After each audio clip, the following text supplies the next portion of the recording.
Hello दोस्तों, नमस्कार। एक बार फिर से स्वागत है आप सभी का हमारे यूट्यूब चैनल सक्सेस उत्तराखंड के इस ऑनलाइन सेशन में। दोस्तों, जैसा कि हम पिछली वीडियो में अभी तक जो पढ़ चुके हैं वो हमने यहाँ पर जो उत्तराखंड की जो संस्थात्मक प्रणाली है, संस्थात्मक प्रणाली है, इसके हमने 3 अंग यहाँ पर पढ़े थे। जिसमें हमने पहला पढ़ा था कार्यपालिका, दूसरा हमने पढ़ा था विधानमंडल और तीसरा हमने पढ़ा था न्यायपालिका। तो दोस्तों, मैं आपको बता दूं कि हम यहाँ पर कार्यपालिका भी पढ़ चुके हैं, विधानमंडल भी पढ़ चुके हैं और न्यायपालिका भी पढ़ चुके हैं। तो संस्थात्मक प्रणाली के तीनों अंग हम यहाँ पर पढ़ चुके हैं। तो जिन भी अभ्यर्थी ने अभी तक ये नहीं पढ़ा है, जिन भी स्टूडेंट ने ये अभी तक नहीं पढ़ा है, हमारे तीनों वीडियो अभी तक नहीं देखी है, ठीक है, तो तीनों जो हमारे अंग हैं इनकी वीडियो मैं यहाँ पर अपलोड कर चुका हूँ इससे पहले। तो आप हमारे प्लेलिस्ट में जाकर देख सकते हो या डिस्क्रिप्शन में आपको मैं लिंक दे दूंगा। लिंक में आप देख सकते हो पूरी वीडियोस को। जब तक आप पूरी वीडियो नहीं देखा था तो आपको समझ में नहीं आएगा कि संस्थात्मक प्रणाली क्या है, किस तरीके से हमारी कार्यपालिका काम करती है, किस तरीके से हमारा विधानमंडल काम करता है, किस तरीके से हमारी न्यायपालिका काम करती है। तो इन सभी के लिए आप हमारी पिछली वीडियोस को जरूर देखें। तो आप हमारे पिछली वीडियोस को देख सकते हो डिस्क्रिप्शन में जाकर, उसमें मैं आपको लिंक दे दूंगा। अब हमारा संसाधन प्रणाली तो खत्म हो चुकी है। अब हम जो पढ़ेंगे वो पढ़ेंगे हम स्थानीय स्वायत्त शासन। अब पढ़ेंगे स्थानीय स्वायत्त शासन, यहाँ पर पढ़ेंगे, जिसमें हम पढ़ेंगे पंचायती राज प्रणाली। ठीक है, तो इसमें हमने अभी तक जो हमने पढ़ा था शासन प्रशासन के बारे में पढ़ा था। तो किस तरीके से हमारा शासन चलता है, किस तरीके से हमारी प्रशासनिक ढांचा है।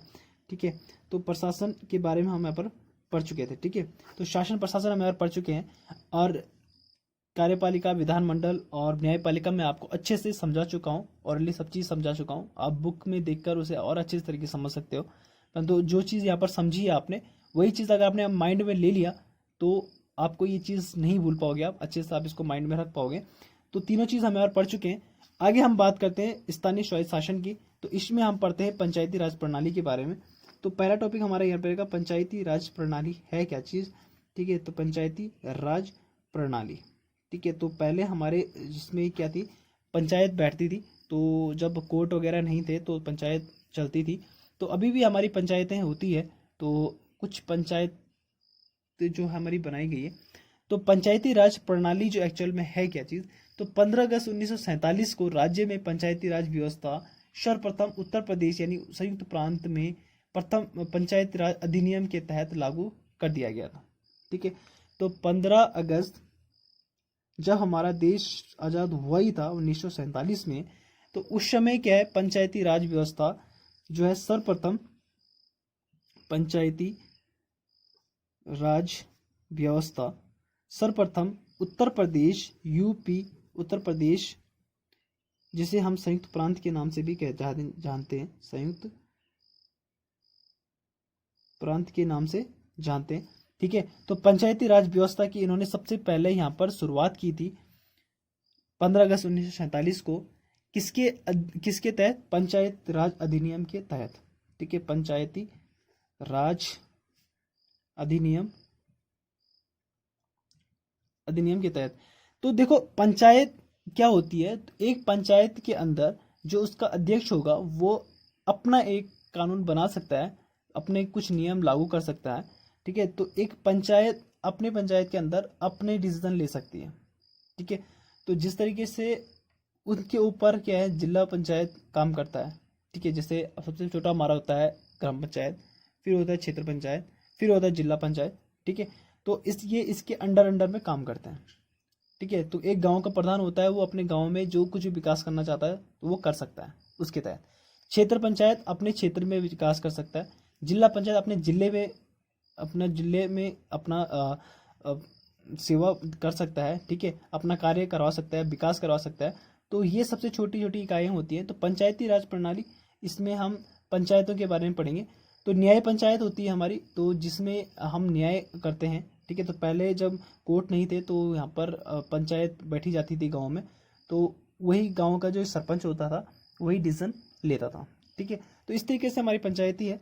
ठीक, तो पंचायती राज अधिनियम के तहत क्या है, 15 अगस्त 1947 को पंचायती राज व्यवस्था लागू की थी किसने, उत्तर प्रदेश सरकार ने। ठीक है, उत्तर प्रदेश में पंचायती राज व्यवस्था लागू हो गई थी 15 अगस्त 1947 को, जब हमारा देश आज़ाद हुआ ही था। 1958 में, आगे बात करते हैं 1958 में, तो 1958 में उत्तर प्रदेश में अंतरिम जिला परिषद अधिनियम, अंतरिम जिला परिषद अधिनियम और 1961 में 1961 में पंचायती राज व्यवस्था को उत्तर प्रदेश की क्षेत्र पंचायत एवं जिला पंचायत अधिनियम के तहत त्रिस्तरीय रूप में लागू कर दिया गया। ठीक है, 1968 में इसे क्या है, क्षेत्र पंचायत, ठीक है, और जिला पंचायत, ठीक है, और ग्राम पंचायत त्रिस्तरीय जिला पंचायत अधिनियम के तहत क्या है, त्रिस्तरीय रूप में लागू किया गया। 22 अप्रैल 1993, 22 अप्रैल 1993 में 73वें संविधान संशोधन, 73वें संविधान संशोधन, ठीक है, 73वें संविधान संशोधन के तहत क्या है, पंचायती राज व्यवस्था को संवैधानिक निकाय के रूप में प्रावधान दिया गया। ठीक है, तो जो पंचायती राज व्यवस्था है उसको संवैधानिक निकाय के रूप में प्रावधान किया गया। ठीक है, तो मतलब ये संविधान में भी हमारा आ गया था पंचायती राज अधिनियम। ठीक है, पंचायती राज व्यवस्था। फिर 24 अप्रैल 1994, ठीक है, तो 92 में इसको क्या, 73वें संविधान संशोधन के तहत इसको क्या कर दिया, संवैधानिक निकाय के रूप में इसे गठित कर दिया गया 1992 में। ठीक है, उसके बाद 24 अप्रैल 1994 को पंचायती राज व्यवस्था लागू की गई। ठीक है, अब क्या है, 1994 में ये पंचायती राज व्यवस्था जो है ये लागू हो गई। जब ये क्या है, संवैधानिक निकाय के अंडर में आ गया तो पंचायती राज व्यवस्था क्या हो गई, लागू हो गई 1994 में, लागू हो गई। ठीक है, उसके बाद बलवंत राय मेहता समिति, क्या, बलवंत राय मेहता समिति, मेहता समिति द्वारा 1957 में सर्वप्रथम त्रिस्तरीय शासन व्यवस्था का सुझाव दिया गया था। तो 1957 में सबसे पहले बलवंत राय समिति द्वारा ये जो प्रावधान था, ठीक है, त्रिस्तरीय शासन व्यवस्था,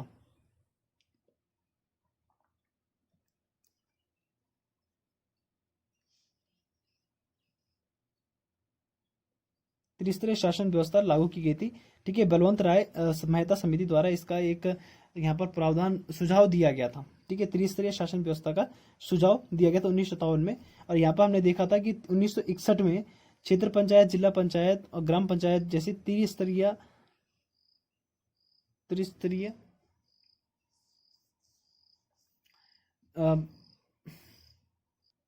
ठीक है, ये क्या है, त्रिस्तरीय रूप में लागू कर दिया गया था। ठीक है, लागू कर दिया गया था। ठीक है, तो हमने देखा 1958 में अंतरिम जिला परिषद का अधिनियम के तहत यहाँ पर क्या है, त्रिस्तरीय पंचायत की वो की गई। ठीक है, अधिनियम। और 1961 में क्षेत्र पंचायत, जिला पंचायत, ग्राम पंचायत त्रिस्तरीय रूप में इसे लागू कर दिया गया। 22 अप्रैल 1992 को 73वें संविधान संशोधन में इसे संवैधानिक निकाय में जोड़ दिया गया। और 24 अप्रैल 1994 को पंचायती राज व्यवस्था इसे लागू कर दी गई। बलवंत राय समिति ने सर्वप्रथम 1957 में इसको क्या सुझाव दिया गया था, त्रिस्तरीय शासन का, इसलिए 1961 में से त्रिस्तरीय रूप में लागू कर दिया गया। ठीक है, उसके बाद अनुसूची 11 में जोड़ा गया। ठीक है, और त्रिस्तरीय शासन व्यवस्था लागू कर दी गई। फिर 73वें जो संविधान संशोधन है हमारा, ठीक है, इसके तहत क्या था, 1992 द्वारा 73वें संविधान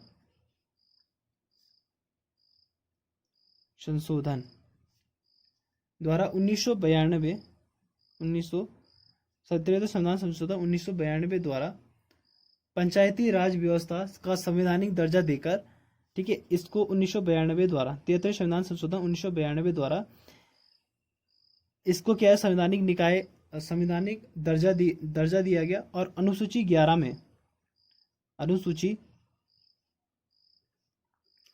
में, ठीक है, इसे जोड़ा गया। और इसमें क्या है, 29 कार्य भी जोड़े गए, 29 और कार्य इसी अनुसूची 11 में फिर 29 कार्य और भी जोड़े गए।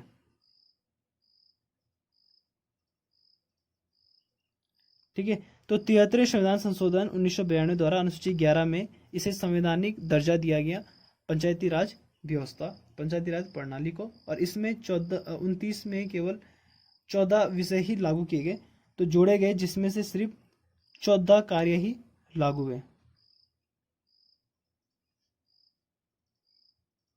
ठीक है, ओनली 14 कार्य ही लागू हुए, 29 कार्य जोड़े गए थे परंतु 14 कार्य इसमें लागू हुए अनुसूची 11 में। ठीक है, राज्य सरकार ने पंचायती राज व्यवस्था को सुदृढ़ीकरण और अनुश्रवण हेतु पंचायती राज निदेशालय एवं जिला पंचायत अनुश्रवण प्रकोष्ठ का गठन किया। और मार्च 2008 में पारित पंचायत संशोधन, मार्च 2008 में, ठीक है, पारित पंचायत संशोधन अधिनियम जो था, जो पारित हुआ पंचायत संशोधन अधिनियम। ठीक है, तो पंचायती राज व्यवस्था आज भी चलती है। ठीक है, तो जिला पंचायत जो आप चुनाव करते हैं, क्षेत्र पंचायत, ग्राम पंचायत का जो चुनाव होता है, ठीक है, तो पंचायत शोषण अधिनियम के अनुसार पंचायतों में महिलाओं का आरक्षण 33% से बढ़ाकर 50% कर दिया गया था। ठीक है, तो पंचायतों में पंचायत संशोधन अधिनियम के तहत क्या है, पंचायतों में 50, पहले क्या है आरक्षण 33% का था, इसे क्या है बढ़ाकर क्या कर दिया 55%, 50% कर दिया गया था। ठीक है, इसका श्रेय तत्कालीन मुख्यमंत्री वीसी खंडूड़ी को जाता है। तो इसका जो श्रेय जाता है हमारा 33% से 50% करने पर महिलाओं के लिए, तो इसका श्रेय जाता है हमारा बीसी खंडूड़ी, क्योंकि उस समय जो हमारे मुख्यमंत्री थे वो खंडूड़ी जी थे। ठीक है, तो बीसी खंडूड़ी जी यानी भुवन चंद्र खंडूड़ी जी हमारे उस समय मुख्यमंत्री थे, तो इस चीज का पूरा श्रेय किसी पे जाता है, बीसी खंडूड़ी जी को जाता है। ठीक है, 4 अप्रैल 2016 को राज्य ने उत्तराखंड पंचायती राज अधिनियम लागू कर राज्य में नई पंचायती राज व्यवस्था की नींव रखी। पंचायती राज विधेयक पारित हुआ जून 2019 में। ठीक है, तो अप्रैल 2016 में उत्तराखंड राज्य पंचायती राज अधिनियम लागू कर दिया गया। और जो विधेयक, राज्य विधेयक, पंचायती राज विधेयक जो लागू हुआ, जो पारित हुआ, वो हुआ था आपका जून 2019 में।